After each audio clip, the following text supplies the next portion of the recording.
Welcome back, everyone. This is Austin Reville on our From the Vault series here with 2FxC Tactical, featuring unique and historical firearms that come through our shop and in our personal collection. I do hope you will come and visit us at 2FxC Tactical, located in New Prague, Minnesota, or check us out online. Otherwise, please like, comment, subscribe to this channel. We very much appreciate it and helping this channel grow, and thank you to all of those who have done that. We have kind of exploded over the last couple months, and we hope that continues. If you like, you can also check us out on Patreon. With that being said, let's dive into a unique pistol that we have today. We have for you today is the Mauser HSc. Now, this is not the rare low screw model. This is a later model. In fact, this is toward the end of the run.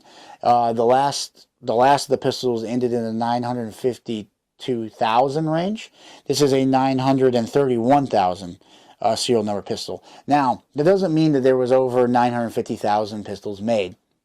There's just a little over 334,000 pistols made. They started the serial numbers out around the 700,000 range.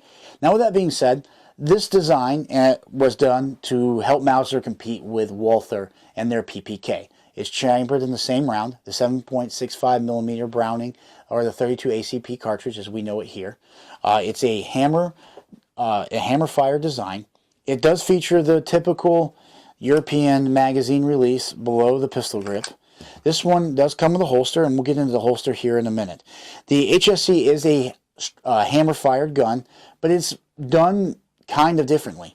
So this is the hammer on the back here, and if I cock it, you can see that it doesn't stick out like you would typically see the hammer. It is somewhat internal, other than the this little tab here that allows you to do so.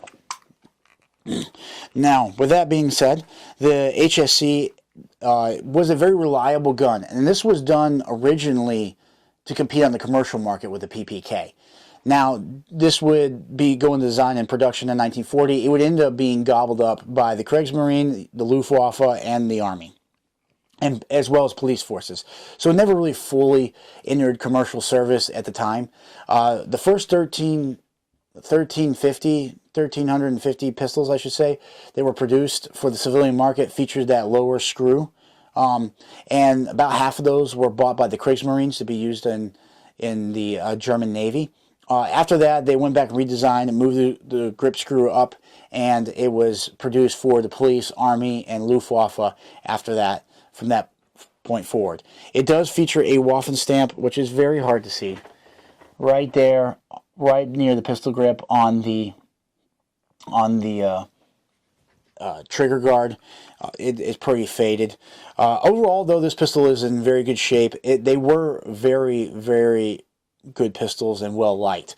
I do find one of the interesting things that you see from this is its sights are dipped into the slide. So there is a groove here, and you can kind of see it when you look at the back. But there is a groove here, so the sights are inset into that groove. That keeps them in a much lower profile. I assume this would help to not get snagged on holsters or anything. Obviously, not something that we used in this day and age, so not a huge advantage necessarily, but it is an interesting cut that they would do, the millwork on that in order to pull that off.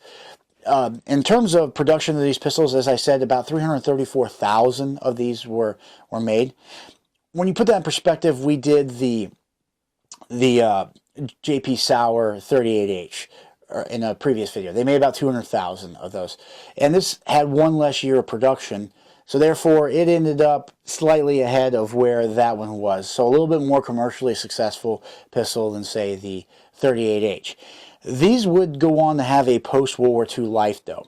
So Oberndorf ended up being inside the French-occupied zone of Germany post-World War II. The French would actually reopen this factory, this Mauser factory, and have them make HSc pistols for them for the first Indochina War, in what we now call Vietnam. They would obviously balloon into the quote-unquote Second Indochina War or the Vietnam War that we would find ourselves entangled in. So these pistols actually did find a service life post-World War II. The French really liked them and ended up using them. But broadly speaking, once 1946 rolled around, these pistols went out of production and really haven't entered production since then. They do feature a nice wood grip on them, and to be honest with you, they're really smooth pistols. Again, German engineering, very high and very refined. These seem to be well liked, and people did purchase them specifically to carry in the battle. So not every soldier was issued a sidearm in World War II. Mostly it was reserved for officers and say like sergeants and so on and so forth.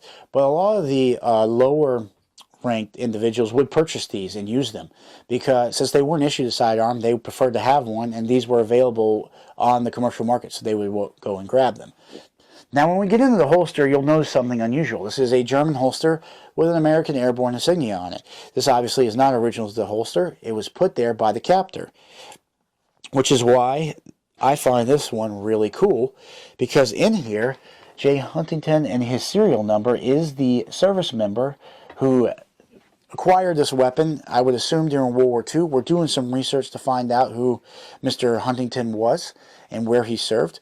While we certainly couldn't place the pistol to a specific battle using this research, we could at least see where he went, where he served, and it could come from any one of these battles. It's a really cool piece of provenance that comes with this particular gun. You don't always see it, and it's pretty fortunate to have that.